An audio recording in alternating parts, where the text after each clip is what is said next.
Hello, it's another month and another chance to learn from our mistakes. Hey everyone, it's October already and time to do another quick look at a recent teaching mistake and a mindful approach on how to respond. There are a couple of items that I wanted to spotlight this month when looking at some mistakes within education. Between the teacher and student in particular, there are two things that I don't know if I'd call them pet peeves, but they certainly get to me. Any other educators out there, see if you can relate. One of those items is when I feel like I'm being taken advantage of as the teacher. Here's what I mean. It's pretty frustrating when students know that there's a kind and a lenient part of my personality, or also there's that style of teaching, that type of teaching where they can kind of get away with certain things that otherwise wouldn't be tolerated. That could mean sneaky or selfish behavior, maybe poking fun or making fun of their classmates, maybe being argumentative or dishonest with their homework or projects. It could mean a lot of different things, but that's certainly something that's frustrating when I feel like I have done something to be kind to students and then that has been taken advantage of. The second frustrating item that I want to spotlight is if students have been asked not to do something that's hurtful or harmful or otherwise dishonest or just unkind, and they still continue to do that thing. So the teaching mistake related to those items, whether it's being taken advantage of or whether students do something after being asked not to, the teaching mistake part of that is my response to that. More accurately, my reaction. Now remember, in mindfulness training, a reaction is something that cannot be necessarily controlled. A response, however, takes think time. Something I notice in myself but can't necessarily stop from happening in the moment is my reaction that might be negative to those items if students are misbehaving. My expression of disappointment, my expression of anger in particular if I've asked students not to do something and they continue with that behavior.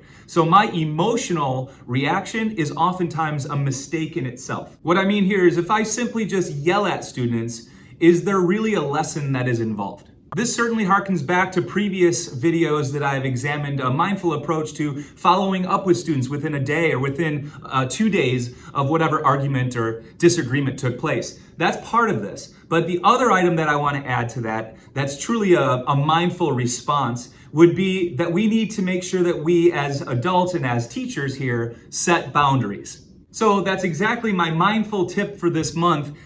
Set boundaries with students. Setting boundaries goes all the way back to the first interactions we have with someone, our first meeting. And in this case, with a classroom of students, it would be week one or maybe even day one, where we set up the expectations for the entire course.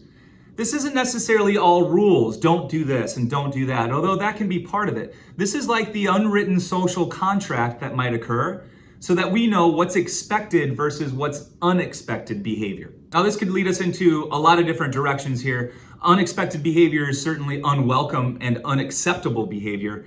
And so that's kind of the part that I want to discuss here with setting boundaries this month. I noticed that by verbalizing those boundaries in particular, here's what was broken, here's where you crossed the line, here's my emotional response, I know I showed frustration, now here's what I'm expecting going forward. I noticed that type of speech with students, that goes a long way. Now, some of the best educators out there, you're already doing this. But I'm just drawing attention to it once again because it's nice to keep in the back of the mind. Your emotional reaction is going to be understood.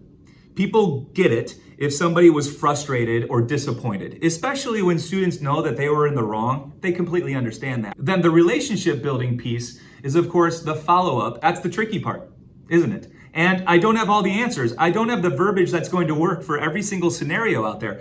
Every interaction is unique between teacher and student, but I do know that once we set the boundaries up and we clearly state the expectations, that we can talk about the consequences if that's ever broken, and of course then the future interactions, the expectations going forward from there. So there's this month's teaching tip for October of 2022. Try it out in your own teaching, let me know how it goes, or revisit that concept of setting up boundaries and see if that helps out everything that's going on in your teacher and student interactions. I certainly benefited from that approach, and I wanted to make sure I passed that on this month to anyone out there watching. What I'll make sure that I do is get a resource on this very topic that I'll include right here in the YouTube description that you can check out right after watching.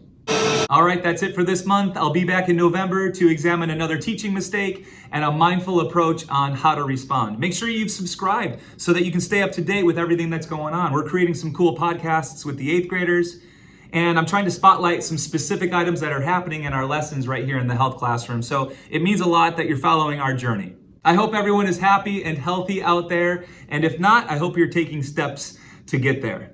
As always, thanks for tuning in.